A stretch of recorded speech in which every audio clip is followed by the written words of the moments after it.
Вы знаете, как выглядит Spawn to B2T? Вот это мы все знаем, да? А что там сверху?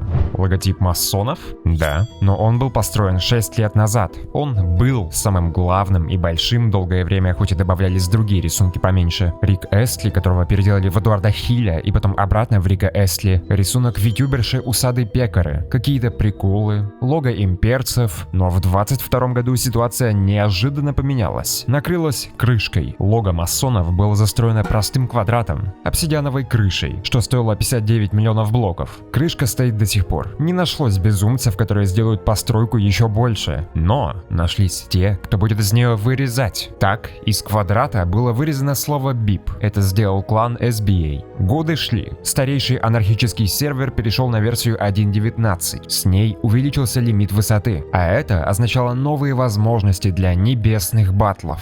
Новой высотой воспользовался клан VEA. Прямо по центру спавна они построили свое лого. И не просто из обсидиана, а из обсидиана и плачущего обсидиана. Вот это понты. А обсидиановую крышку снизу занесло снегом. Строить такие штуки затратно. Миллионы блоков обсидиана, а также большие усилия сплоченной команды. Поэтому таких рисунков не 100 штук, а меньше 10.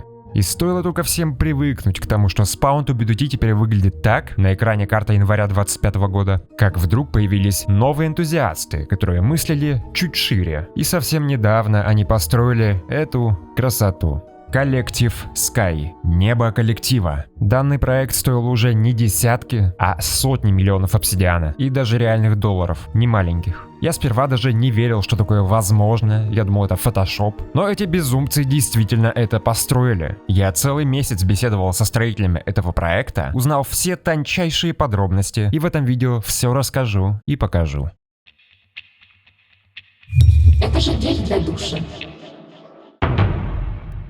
Итак, наши сегодняшние герои – клан Коллектив. И у них есть своя история. Началось все с клана имперцев в 16 году. Был, в общем, такой клан с логотипом Скайрима, относительно активный. Они построили свое лого на спавне в 21 году. Оно стоит до сих пор. Оно небольшое, всего из 1 миллиона обсидиана. Почему оно перевернутое?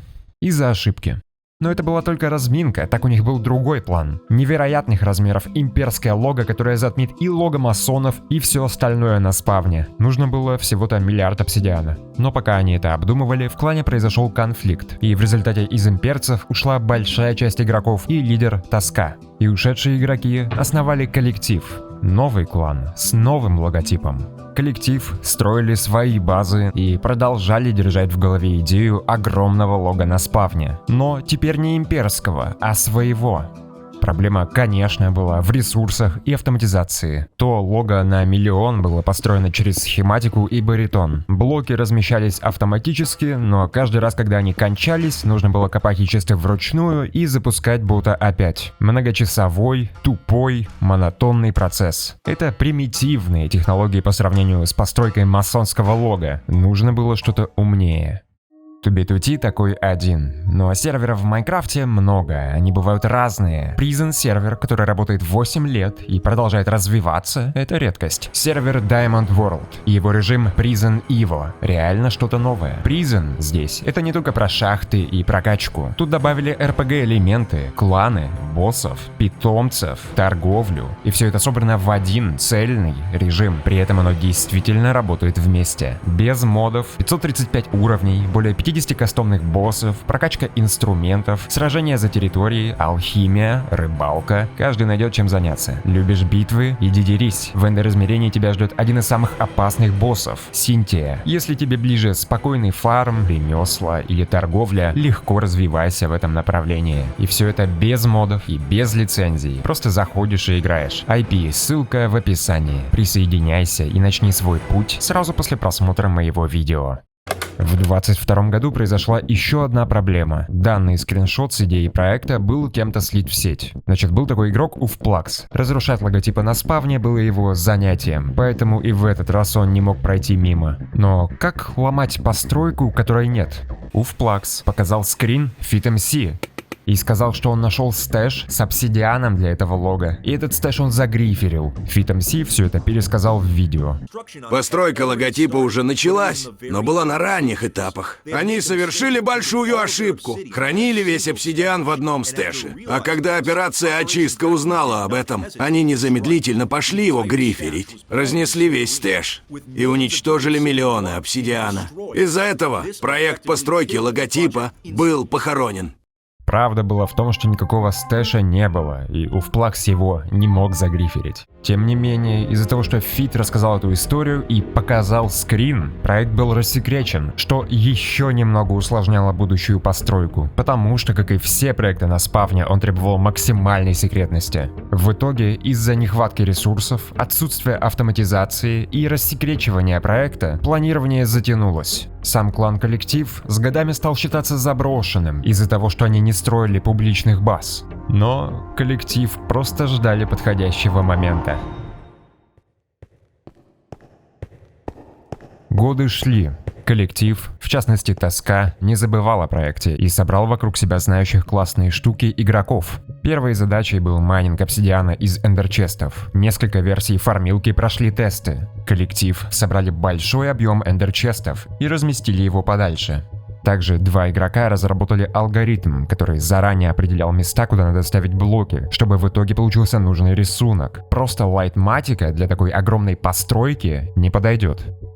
Но это только самое начало. Очевидно, самое сложное – это создание ботов, которые будут строить. И неизвестно, что бы было с проектом, если бы в клан не пришел игрок Эвелин. Главный в клане по автоматизации – голова. С ней проект вошел в активную фазу разработки в сентябре 2024 года. Первой задачей все еще был майнинг обсидиана из эндерчестов.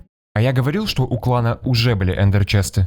Так вот, во время эксплойта Рандар тот стэш пострадал. Он находился на 10 миллионах, но это ему не помогло. Были украдены 200 двойных сундуков с шелкерами ечестов. Поэтому Тоска был вынужден закупить новую партию ечестов. Далеко не все продавцы на Тубитути имеют 1000 шелкеров ечестов, особенно после Рандара. Но Тоска смог купить 250 двойных сундуков новых ечестов. Это 13500 шелкеров всего лишь. Теперь их надо было ломать. Много ломать. И эффективно. Стоп. А зачем ломать заранее? Почему не ломать эндерчесты в процессе постройки? Ну, потому что так проще. А еще тогда работал эксплойт Rebreak, и он мог скоро исчезнуть.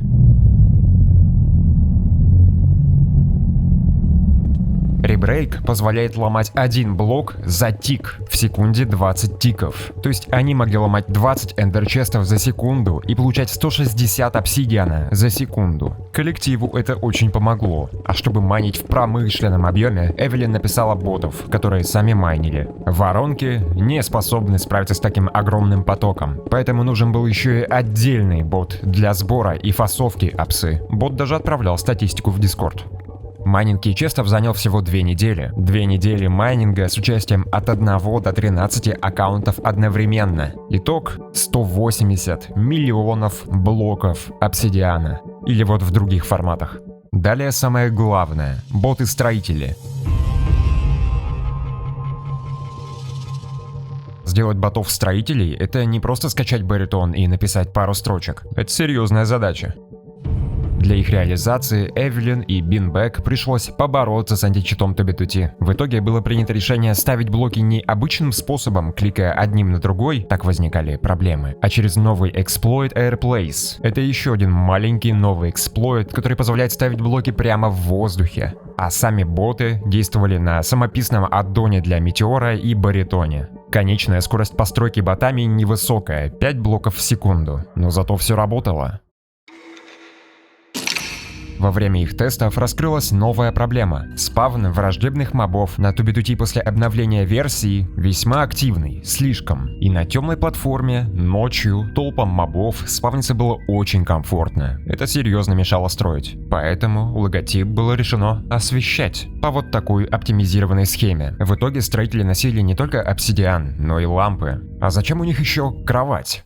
Очень хороший вопрос. Как я говорил ранее, боты не добывали апсу на месте, а брали ее уже в готовом виде и шли строить лого. И устроено это было через еще одного бота, конечно же. Бота-телепортера. Смотрите, в миллионах блоков от спавна находилась станция пополнения инвентаря. На ней стоял бот-телепортер и держал предметы с именами строителей и сам запас обсидиана. Строители, когда надо заправиться, ставили кровать и вызывали телепортера. Все было автоматизировано. Телепортер принимал сигнал и выбрасывал предмет с именем строителя в водный поток. Там уже Redstone считывал имя предмета и активировал нужную стазис-камеру с эндержемчиком строителя. Строитель телепортировался. На станции бот набирал ресы в свой E-чест и опять кидал эндержемчуг. Затем бот самоуничтожался и появлялся на той самой кровати. Никуда не надо лететь. Очень удобно. Однако бот за раз брал только 9 шелкеров обсидиана. Остальное место в E-честе занимали лампы для освещения и нужная экипировка. Таких ботов-строителей, как вы видите, было много. Здесь нужно выделить другого игрока клана – Mastermind. Если вы играете на 2B2T, вы точно видели его в онлайне, потому что он постоянно держит несколько своих аккаунтов на сервере. Он играл в коллективе уже много лет, и когда пришло время строить лого, у него были готовы десятки аккаунтов. Он имел нужный опыт поддержки толпы прокси, и клану не пришлось изучать еще и эту тему. Всего для постройки лога были использованы 36 ботов-строителей, 21 Mastermind, 12 Firecat'ов, 2 таски, 1 мота, плюс 1 аккаунт для вызова эндерперлов. А для беспрерывной постройки таска выделил немалый бюджет на приоритетки для ботов. Если ботам угрожали игроки или мобы, боты выходили из игры. Еще они могли где-то застрять и тоже выходили из игры. И вот чтобы не ждать долгих многочасовых очередей, на все эти десятки ботов были куплены приоритетные очереди. Столько приоритеток — это деньги совсем немалые. $900 ушло только на них. Я еще не начал рассказывать о самом процессе постройки, но уже видно, как много коллектив вложили сил в этот проект. Ну что, боты готовы, обсидиан готов, начинаем строить? Нет. Тут вспоминаем, что это 2B2T, и здесь случается всякое. Близко к началу постройки, в декабре 2024 года, стэш коллектива, который содержал готовые 2000 двойных сундуков, был найден. Да, опять. Стэш находился рядом с границей мира, и даже это его не спасло от стэш-хантера. Дико. Но дальше еще интереснее. Таска был вынужден заплатить стэш-хантеру $1000, чтобы он не крал стэш. Это почти помогло. Хантер оставил стэш, но все равно забрал 350 двойных сундуков из 2000. Такой вот беспринципный игрок. Запутанная ситуация? Да, и это еще не все. Потом этот кусочек стэша получил другой клан, и обсидиан опять был выкуплен по какой-то небольшой цене. После этого, несмотря на то, что Хантер уже не обладал своим стэшем, он все равно опять пытался продать его коллективу. Это уже какой-то анекдот. Так или иначе, коллектив имел на руках свой нужный обсидиан. А еще к 180 миллионам апсы они нафармили дополнительные 30. Не из эндерчеста, а каким-то секретным способом, который держится в тайне. И этот способ не связан с ломанием платформы в энде. В итоге 210 миллионов обсидиана ждали постройки. 23 февраля 2025 года. Боты-строители были написаны и ждали. Весь обсидиан теперь точно был готов. Стройка началась вот с этого места. Толпы ботов, набитые обсидианом, вышли на новую 319-ю высоту и начали строить.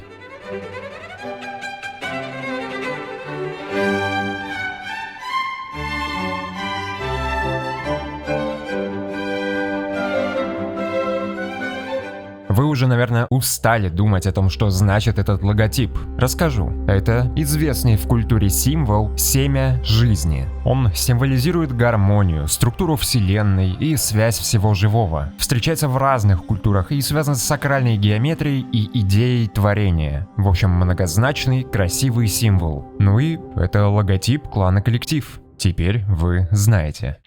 Я рассказал, как боты строят и восполняют запасы, но пропустил главное, насколько они на самом деле автономны, сколько их надо контролировать. Краткий ответ – надо контролировать всегда. Длинный ответ – всем членам коллектива были выданы прокси аккаунтов ботов. Когда бот был свободен, человек заходил с него на TubeTuT, запускал программу и смотрел за постройкой. Боты не могли строить, когда не были запущены у человека на компе, но человек мог запустить сколько угодно ботов и контролировать их. То есть зависимость от свободного времени реальных людей. Но и автоматизация тоже очень серьезная. А когда у бота возникали проблемы и он не мог их решить сам, он дисконнектился, ждал, чтобы его вручную починил кто-нибудь из клана. Каждый такой дисконнект боты сообщали в Discord, и за весь проект накопилось 5859 таких сообщений.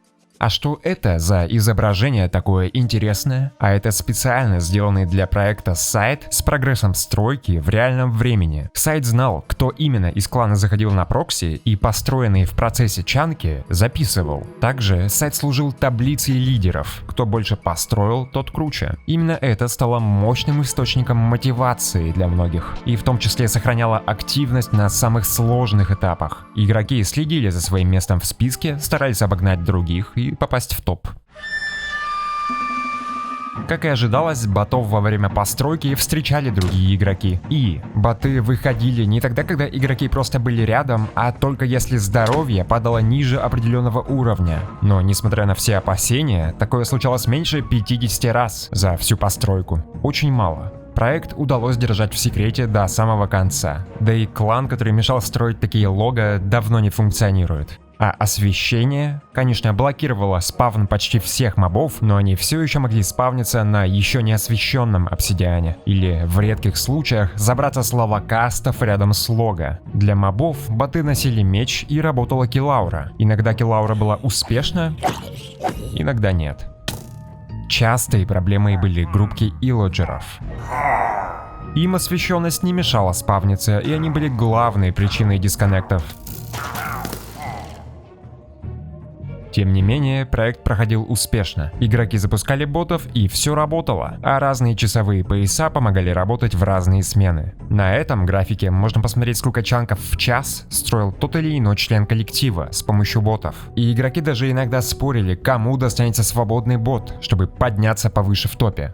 Обсидиана было много, его полностью хватило, но не хватило морских фонарей. В один из дней строительства проект уткнулся в их нехватку. Казалось бы, их можно нафармить. И коллектив их фармил, но нафармленного не хватало. А паузить проект нельзя. Приоритетки-то проходят.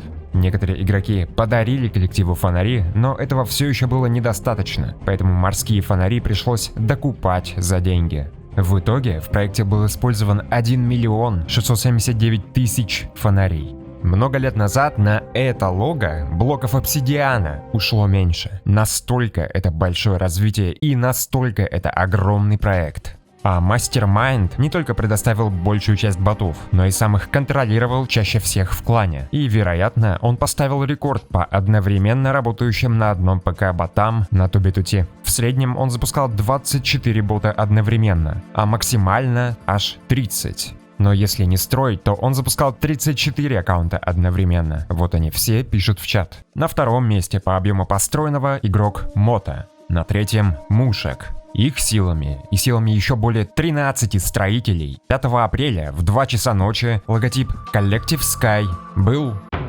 достроен. С первой идеи до постройки прошло 3 года, за которые все, кроме коллектива, забыли о нем. Но безумная идея была воплощена безумцами. Я сам, когда впервые увидел эту карту, думал, что это просто фотошоп, но это абсолютная реальность. Полгода подготовки, $1000 на ресурсы и приоритетки и меньше 2 месяцев на активную постройку. Поставлено 210 миллионов блоков обсидиана, 1,5 миллиона морских фонарей, 837 000 чанков.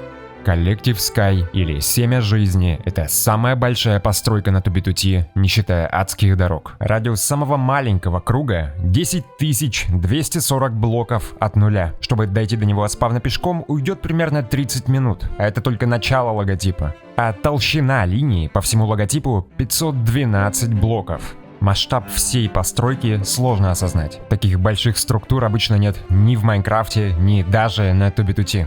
И сейчас я пролетел лишь толщину одной линии. Также это, вероятно, самый дорогой проект на Тубитуте. На приорки и ресурсы было потрачено больше $3000 США. Думаю, Collective Sky еще долго будет одной из главных черт спав на Тубитуте. Только если прям завтра не появится другой умный кодер и другой клан, который решит его полгода копать или застроить. А насчет вида спавна есть еще один моментик, небольшая драма, как любят на ютубе. На Reddit был выложен скриншот полного построенного лога. Но не от лица коллектива, а от лица клана Анклав. Анклав — это такой небольшой тролльный клан. Они недавно пытались заставить игроков думать, что они нашли новый эксплойт наравне с Рандаром, но у них не было сильных доказательств, и магазины шелкеров не были загриферены. Короче, вкинули фейк. Так вот, Анклав от своего имени выложили новый рендер спавна с видом Collective Sky без упоминания коллектива. И только в комменты Анклав написали, что авторы новой постройки — коллектив. Это же их логотип, ё-моё, блин. То есть показали всем Collective Sky раньше, чем это успели сделать коллектив, и авторов постройки не подписали в посте. Хотя карту они зарендерили сами, и я ее использовал в этом видео. Короче, реально микродрама.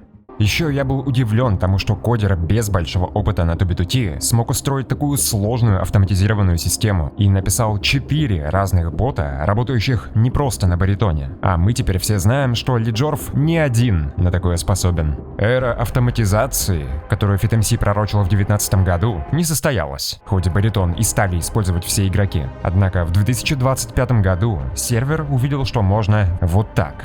И можно предположить, что проекты сравнимого титанического масштаба теперь будут пробовать реализовать другие игроки Тубитуте. Если ты сам желаешь поиграть на Тубитуте, покупай Майнкрафт, платную очередь и читы через мой магазин Приашоп. Отзывов уже просто гора, а по промокоду GELY скидка 100 рублей. Инфа по новым видео, стримы, новости — все это в моем телеграме. Выражаю огромную благодарность всем спонсорам на Бусти и донатерам. И отдельное спасибо Лунибой, Юхур, Ди, Латвиан Бой, Монохром, Цветок Михаил, Кукмару, Ли Сайон, Никс, Фламп, Слепнир и Сеня Соня. Спасибо за просмотр.